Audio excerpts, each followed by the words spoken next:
they told you love meant closeness, constant messages, endless presence, merging into one. But what if that's not love at all? What if love dies not from distance, but from suffocation? There's a space between two souls that is sacred, delicate as breath, vast as the night sky. It's the space where longing is born, where mystery breathes, where the soul remembers that love isn't ownership, it's recognition. Rumi said, "Lovers don't finally meet somewhere. They're in each other all along." But even within that truth lies a paradox. To feel that oneness, you must first honor the separation. Because love isn't about losing yourself in another. It's about meeting them from the fullness of your being. When you rush to close every gap, when you demand constant reassurance, when silence feels like rejection, you strangle the very force you're trying to preserve. Love, real love, doesn't fear space. It trusts it. Because it knows that distance doesn't weaken the connection. It reveals its strength. So maybe the next time you feel someone pulling away, don't chase. Pause. Breathe. And let that sacred space remind you, the heart needs silence too. Enter Rumi, the mystic who turned longing into poetry and absence into art. For Rumi, love was not a possession, it was emotion, a rhythm between presence and distance, union and separation. He understood something most of us fear to admit, that love deepens in the spaces where we are not together. Rumi wrote endlessly of the beloved, the one both near and far, felt and unseen. Yet his poems were never about chasing, never about control. They were about surrender, about the way absence reveals devotion, about how separation is not the death of love, but its refinement. In his vision, two souls are like instruments in the same song. Each must hold its own vibration for the music to be beautiful. Too close, and the sound collapses into noise. Too far, and the melody breaks. The secret is the space between. Rumi's philosophy emerged from a sacred tension, the lover and the beloved, the seeker and the divine. Every meeting carried a shadow of departure, every embrace a reminder that love's truest essence cannot be grasped, it can only be felt. He once said, "Lovers don't finally meet somewhere, they're in each other all along." Yet this was not a call to dissolve into one another. It was a reminder that even as you love, you remain whole. That love is not found in merging, but in dancing, and the graceful flow between closeness and release. In modern terms, Rumi teaches what most relationships forget, that dependency is not devotion. When you cling, you make the other a mirror of your fear, not your love. When you allow space, you create a mirror of reverence, one that reflects both souls in their full light. This idea feels almost radical today in a world addicted to constant connection and instant replies. But Rumi's wisdom whispers from beyond time. Love isn't proven through possession. It's revealed through trust. Because real connection doesn't need to be held tight. It needs to breathe. And only those who can stand the silence of space ever truly hear the song of love. Love, at its purest, is not a collision, it's a current. It moves between two souls like breath between heartbeats. What keeps it alive is not the constant closeness, but the rhythm. Approach, retreat, return. Yet most people mistake intensity for intimacy. They believe that more time together equals more love, that silence means disconnection, that distance is danger. And so in their fear of losing love, they suffocate it. They text too often, explain too much, cling too tightly. They mistake the warmth of fusion for the fire of passion, not realizing that fire without oxygen dies. Rumi's truth slices through that illusion. Space is not separation. Space is sacred. In the same way the moon needs darkness to shine, love needs space to reveal its light. When we give space, we let the other breathe in their full humanity, not as an expansion of us, but as their own living world. It's in that distance that curiosity is born again, that mystery returns, that longing sharpens the senses. Without that sacred gap, attraction becomes routine, and tenderness becomes expectation. In the psychology of love, this space is essential.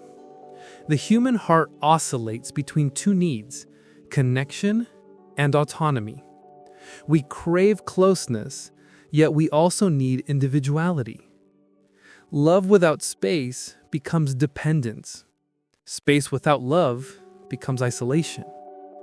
True relationship is the delicate dance between both, a rhythm that must be respected, not resisted. This is why Rumi's teachings feel both romantic and revolutionary. He understood that longing isn't a flaw. It's proof that love is alive. It's what keeps desire sacred rather than desperate. When two people learn to honor distance, they allow longing to transform into reverence, into a devotion that doesn't demand possession. Because the truth is, love is not built in constant presence. It's built in the return. Every moment apart becomes a silent offering, a place where both lovers grow separately so they can meet again, deeper, fuller, more whole. Psychologically, this practice of honoring space nurtures emotional sovereignty. You stop defining yourself by how close someone stays. You begin to see that their absence is not rejection, it's reflection. It mirrors your capacity to stand alone without collapsing. It shows whether your love is built on trust or fear. And here's the paradox Rumi knew well. Only the one who can let go fully ever truly holds. Because what's freely given has more power than what's forcibly kept. So when love feels distant, instead of panicking, pause. Let the gap speak. Let it show you where your need ends and where your soul begins. Often that gap reveals not disconnection, but depth. A chance for both souls to rediscover what drew them together in the first place. Love thrives in the unseen spaces, in the quiet between texts, in the hours spent apart, in the breath before reaching out. That's where your essence meets theirs, beyond the noise of reassurance, beyond the need to prove. This is the paradox of sacred love. It grows stronger the more it lets go. It deepens the more it trusts the distance. Because real love is not the end of your solitude. It's the place where two solitudes meet and bow to one another's freedom. Rumi's voice still echoes through that truth. Lovers don't seek to consume, they seek to commune. And in that communion, it's not possession that binds them, but presence, even in absence. You felt it before. That subtle ache when someone you love begins to drift. The late replies, the quiet dinners, the growing spaces between messages. It's not that anything bad has happened, it's the silence that unnerves you, the absence of reassurance. So you reach out more. You try to close the gap. You send a few extra texts, suggest another plan, search your face for signs of fading warmth. But the more you reach, the more distant they seem. And suddenly, what was once love becomes strategy, a quiet performance of trying to keep something that once flowed freely. It's confusing, isn't it? How something that felt so effortless can start to feel so fragile. How the person who once pulled you closer now needs air, You start questioning what you did wrong, when all that really changed was rhythm, the natural ebb and flow that every connection must endure. We've all been conditioned to fear that space, to believe that love only lives in constant contact. But that's not love, that's anxiety wearing love's mask. The truth is, distance reveals what clinging conceals, whether the connection is built on freedom or fear. When you allow the space, when you resist the impulse to chase, to fix, to fill, something powerful happens. The nervous energy settles, the noise quiets, and you begin to feel something you haven't felt in a long time: yourself. You remember your own rhythm, the way you move, breathe, think, and create when you're not orbiting around someone else's gravity. You realize that what you called connection was sometimes just distraction, a way of escaping your own inner stillness. And as you rest in that stillness, something shifts. The fear turns to understanding. You begin to see that their need for space isn't rejection, it's reflection. It mirrors your own need to grow, to breathe, to be whole. That's why love matures. When you can hold someone's absence without feeling abandoned. When you can let them walk their own path without assuming it's away from you. When you can love without gripping. You start to understand what Rumi meant when he said, "Lovers don't finally meet somewhere, they're in each other all along." It's in that realization that peace returns. You stop chasing presence and start cherishing connection, even when it's quiet, even when it's far. Because now you know, love doesn't fade in silence, it deepens. You stop fearing the distance, you start honoring it. Because that space between you, that sacred distance, is not the death of love. It's where it learns how to breathe. Here's the paradox that few ever learn. Love doesn't grow through closeness alone. It expands through distance. It sounds counterintuitive, almost cruel. We're told that intimacy is built through constant presence, shared time, perpetual access. But too much presence breeds familiarity, and familiarity, if left unchecked, dulls mystery, weakens attraction, and blurs the sacred boundaries that make two souls distinct. Rumi's wisdom lives in this very tension. He knew that love is not a merging, but a dance, one that thrives not in fusion, but in rhythm.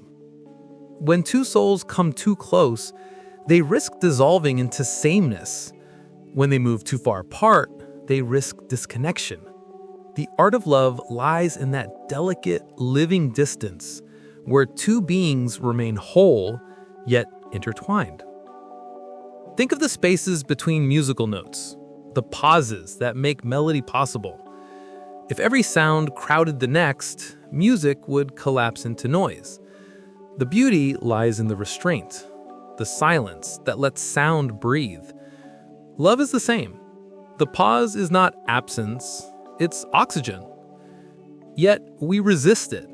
We label pauses as problems, silence as rejection, distance as danger. But often it's the space that renews the bond. The moment you let go, you invite something larger than control, a natural harmony that begins to play between two souls moving in freedom.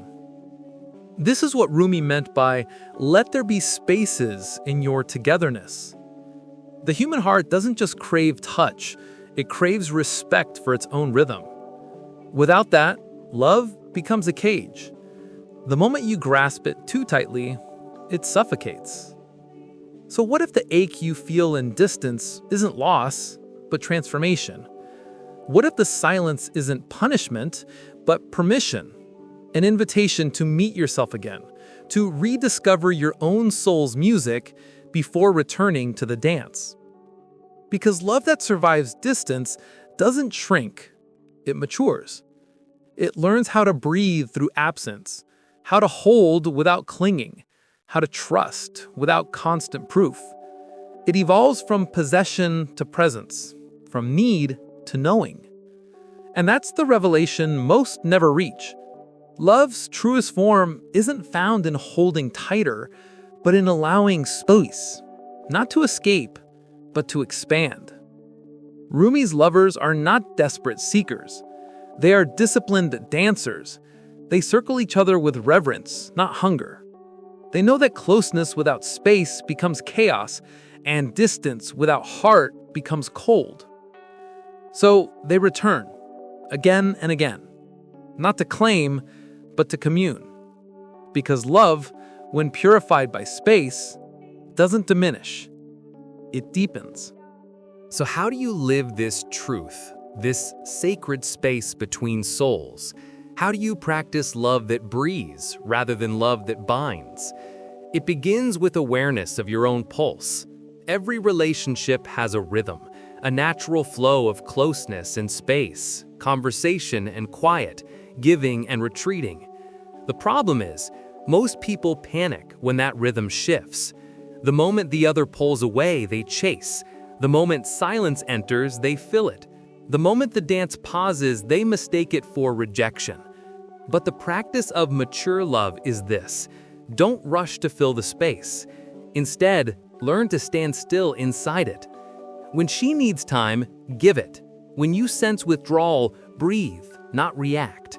When the conversation quiets, let the silence stretch. Let it speak its own language. Love doesn't disappear in silence. It reveals what words could never say. This is not passivity, it's emotional discipline. It's the refusal to let anxiety dictate your moves. Rumi would call this divine patience, the understanding that what is real doesn't need constant proof. The soul that fears absence hasn't yet known its own depth, but the soul that can remain still, unshaken, becomes magnetic, powerful, unthreatened by ebb and flow. Practically, this means creating a rhythm of space in your relationships. Take time apart to reconnect with your own life, your art, your thoughts, your body. Nurture stillness. Meditate, journal, walk without your phone. When connection happens, let it be pure, but when it fades, don't chase its echo. Learn to receive the space as an act of trust, not as a wound. Because love that breathes freely is love that lasts. Most people destroy the very thing they crave because they confuse intensity for intimacy. They seek constant stimulation instead of quiet communion. But space, gentle, intentional space, keeps both people alive as individuals and therefore capable of true union. Remember, closeness without boundaries is fusion. Distance without care is abandonment. Your work is to find the middle, the sacred breath between two heartbeats. When you master that rhythm, you stop demanding permanence and start creating presence. You stop grasping and start flowing. You stop performing for reassurance and begin moving with quiet confidence. Because love is not a cage or a conquest, it's a rhythm. And when you let space play its part, love stops being fragile. It becomes music, effortless, eternal, alive. When you begin to live by this rhythm, the rhythm of space, something inside you changes. You stop being the person who clings, and you start becoming the person who attracts. You used to fear silence. You used to measure love by attention, the constant pings, the validation, the reassurance that someone was still there. But now, you understand. Stillness doesn't mean loss. It means strength. It means trust in the unseen connection that doesn't crumble when words stop. You start to embody quiet confidence. You stop chasing emotional proof. You stop begging for closeness that was never meant to be constant. Instead, you become magnetic, not because you demand energy from others, but because you generate it from within. People feel it when they're near you, the calm, the groundedness, the certainty that you don't need their attention to feel alive. You've reclaimed your own center, and paradoxically, that makes you more desirable. This is the transformation that sacred space brings. You become the calm in other people's chaos. You become the pause that allows love to breathe again. Rumi once wrote, "The wound is the place where the light enters you." But now you understand that space is where love breathes. It's not an emptiness to be feared, but a passage to something deeper, a connection that exists without possession. You begin to move differently, slower, more intentional, more in rhythm with something greater than desire.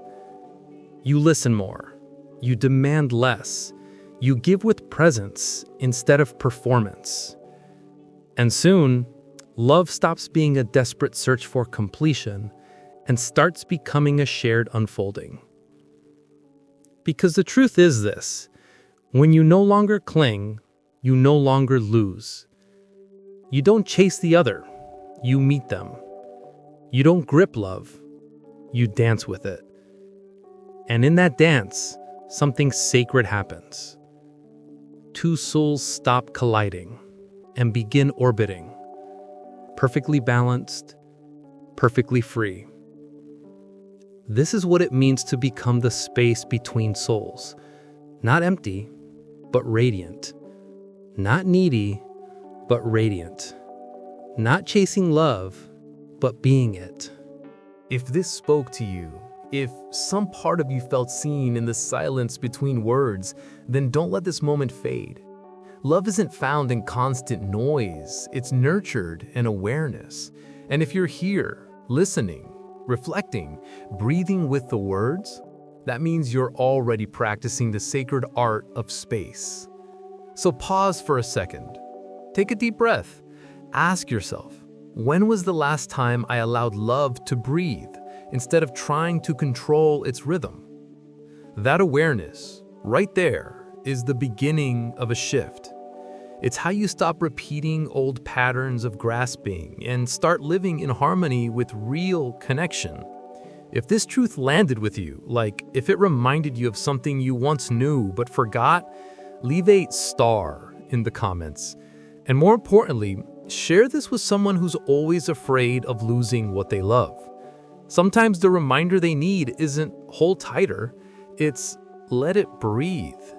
Subscribe if you want to keep unmasking the hidden patterns of love, power, and the psyche, the kind of truth that transform how you relate, not just who you love.